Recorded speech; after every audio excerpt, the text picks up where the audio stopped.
see I'm on my way to lovely San Diego. Why? To pick up my my haul from this year's Comic-Con, because I wasn't able to attend. But luckily, Comic-Con John has us all covered. We're going to open up some stuff, hopefully before anyone else on the internet has. And even if they beat us to the punch, no one breaks down like the Godfather toys at J-Bomb. Buckle up. This comes once a year, and tonight's the night.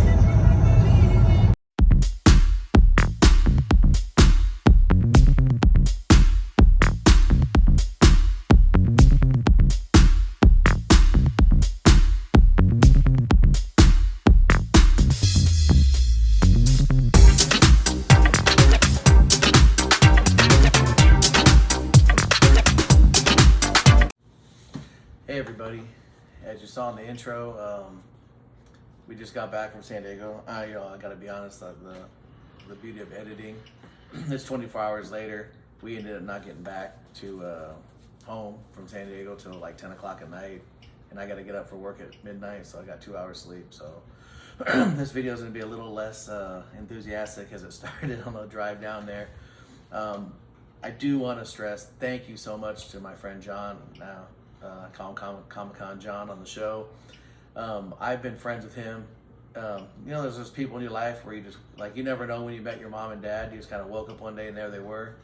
Same with him. I woke up one day and like he's just always been in my life. He's the closest thing to a big brother that I had, consistently growing up, because I do have 2 older brothers, but I was separated from one for the majority of my life, and then the other one I purposely didn't want to be around. And he was the only consistent friend, and I look at him more like a brother than a friend. And if you guys don't know how Comic-Con works, it's not just nerds in Hollywood coming together. It's, if you want to get any of this stuff, it's lines, it's standing in lines. And my buddy, and we're not young men anymore, braved the long lines to stand in line to get, he got me everything I wanted. And then he actually paid for something they didn't put in the bag too. But John, I love you. It's not your fault. And a huge thank you to his wife, yes, for dividing and conquering, so you could get everything. And his wife, Allison, thank you too for doing that. And because of that, we're gonna have a bonus episode this week of 24 karat gold, my lovely, lovely daughter unboxing her Monster High exclusive. Out of all the things I wanted, that was probably the hardest thing to get next to these stings. The Comic-Con thing's kind of like crept up on it. Last year seemed like they announced all the stuff way early, so I was kind of anticipating all the stuff. I literally the last 10 days before Comic-Con, stuff's dropping, so I finally, and I kept thinking it's in August, so I had to reach out to John and be like, hey man, can you get this? Can you get this? And it was just, yeah, no problem, I got you. And he stood in line the very first day and got all my stuff before he got all his things. So again, thank you so much. It was worth the drive down there. It was worth the near $1,000 I spent on everything. But like I said, the Comic-Con exclusives are they used to just be like, hey, they throw a Comic-Con logo on or rehash or repaint some piece of crap. But they're putting out such cool things now that they're like must-haves. I didn't know that these stings were only limited to 1,000 pieces. So there's only 996 in the world now, because I got 4 here. And I know, and I put it out there for everybody on my social media, like, hey, if you want one, let me know. I'll try to get you one. So usually when I, mint out of the box, I keep one open one. I'm not going to open one because I don't want to destroy one of 1,000, and I want to give a chance to the people that reached out to me to get one. So James, the guy that makes my belts, he reached out day one and wanted one, so you got yours because I got my Smoky Mountain belt coming. And why do you have that coming? Because for my birthday, producer Steph got me another belt. And she's got this little side hustle thing, this little side relationship with James, not me. So I barely talk to the guy, she talks to him. But James, your figure's gonna be on the way like ASAP. We'll probably put it in the mail like in the next 48 hours. So you'll be getting it probably sooner than everybody else. I mean, these things are selling on eBay right now for, $120, $130, $140 sometimes. And even these that are still available on Mattel Creations, some people are selling for a lot. Some people are selling for like $1 more than they paid. So it looks like Mattel is in the business of they're making way more than they need to. But I wasn't sure this year because it's Muhammad Ali. And if you look at this figure, it's not really. I mean, if you get past the fact of him in the referee outfit and you don't know it's WrestleMania, this is a very crossover type piece because you could just be a big boxing fan, an Ali fan. Because if you're younger than me, I don't know the demographics of the ages group that watches this show.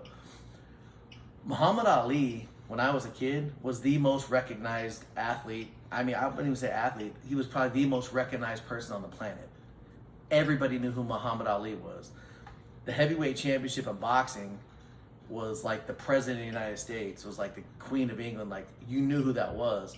And it was tenfold that with Muhammad Ali. He was literally the most famous man on the planet, let alone the most famous athlete.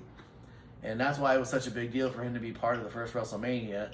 And this figure here kind of immortalizes that. But like I said, he didn't wrestle in a match. I think what they try to do here, and we'll take a look at this. Greatest of all time, Muhammad Ali. What I think they try to do here is, of course, they have the referee version of Ali from WrestleMania 1, but then they have him in his boxing gear. And he did wrestle a bout in Japan against Antonio Inoki, where he kind of sat on the floor the whole time and kicked. Inoki sat on the floor the whole time and kicked Ali's legs. So it's kind of a letdown. But I remember seeing that back when I was a kid. Like, I was real little. Way before Producer Steph. Right, Producer Steph? Well, I wasn't going to say it, but... And the box itself, I mean, the outer shell. He who is not courageous enough to take risk will accomplish nothing in life. Muhammad Ali. I was very fortunate. I got to meet Muhammad Ali before he passed away. He was in a state where he really couldn't communicate, but he was the kind of person that, even with no verbal communication, you could have it's hard to explain to you. Still have a conversation with him, and just his facial gestures and and touching you and shaking your hand and joking around. You felt this connection with him. He was unlike any person I've ever met. I've been very fortunate to meet a lot of celebrities, wrestlers, athletes, things like that. He was one of the only people I got starstruck on because the man was very much larger than life. So let me put this over here. And you look at the box here, it's got that very vintage Victory Sports, kind of the Victory Sports. If you're a fan of wrestling in the 70s and 80s like I was, Victory Sports did the wrestler inside wrestling. And then you had the Pro Wrestling Illustrated. I mean, the wrestling magazines is where fans found out about all the other territories, all the other wrestlers and stuff. And so this is kind of a throwback to the magazine cover. And you look on the back, obviously, this whole format here is iconic, the WWF magazine. So, like I said, they always seem to do a really good job with the packaging on this. Yeah, as you know, I'm a really big fan of the Coliseum video, kind of the LJN throwback series, and they do a great job. So much that when I got my Sergeant Slaughter signed by him, the guy that worked with him made sure he took the box to make sure the box got signed too, because it made it one big piece, and I was really happy he did it. But 1976, and I was right, and I didn't look at this ahead of time. The throwback to Antonio Inoki and Ali. This is the greatest boxer of all time, Muhammad Ali, accepted challengers in any ring, including going nose to nose with WWE legends. They don't really say his name, but that's Antonio Inoki. take this out. It's got the little box in there for his robe and all that. And of course,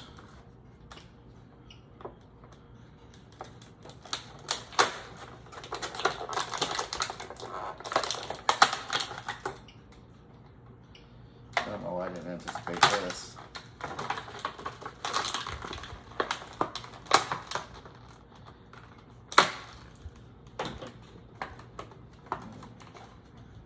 This right here, and they kind of have him posed in the very famous fight, second fight with Sonny Liston, where he knocked him down. They call it the Phantom Punch, and he stands over him, kind of berating him.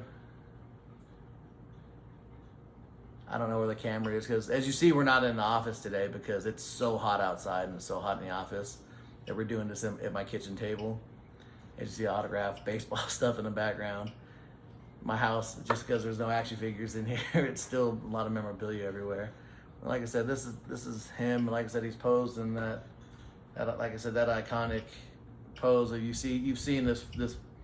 If you see Muhammad Ali photos, like this is one of the most iconic.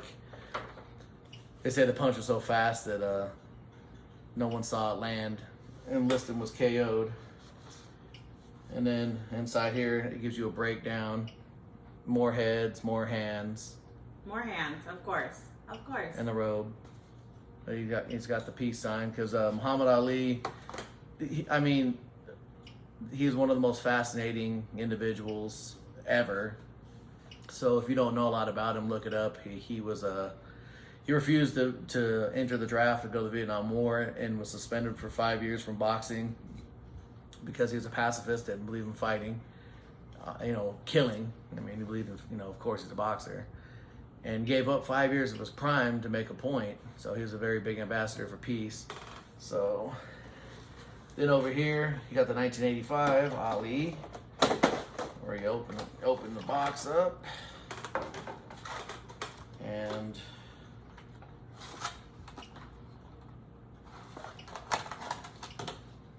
I'll try to cut it out a little easier this time, so I don't have it as.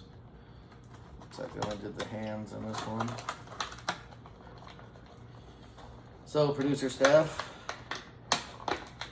you've been oddly quiet this episode. What do you think of the Comic-Con haul?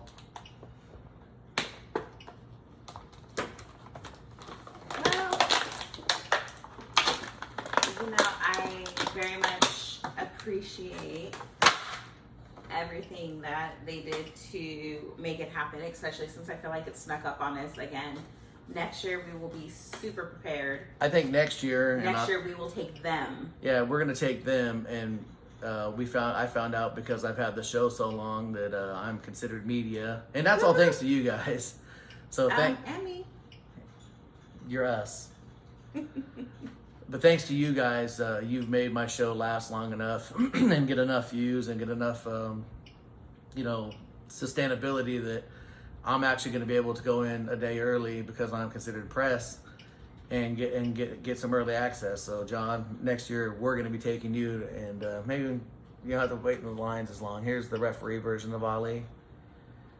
Like I said, the people at Mattel are knocking out of the park with these designs. It's amazing.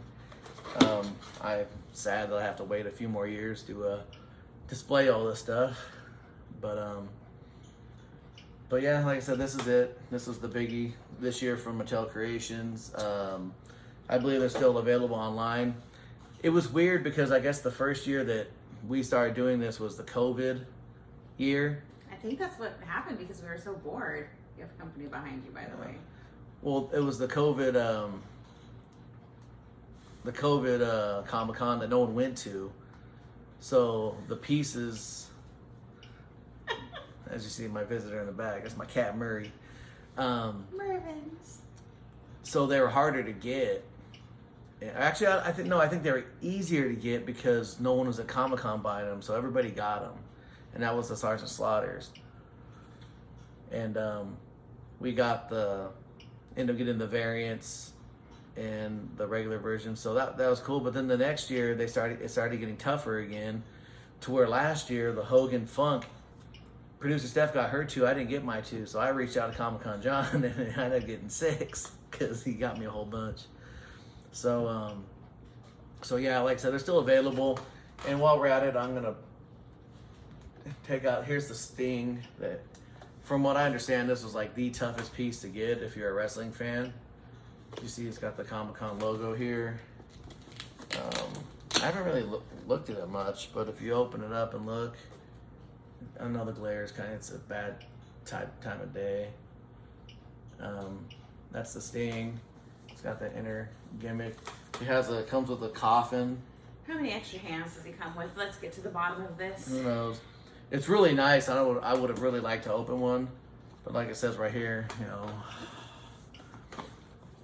1 of 1,000, and I'm not, even though I'm the one that had to go down to San Diego and grab this and pay for it and all that.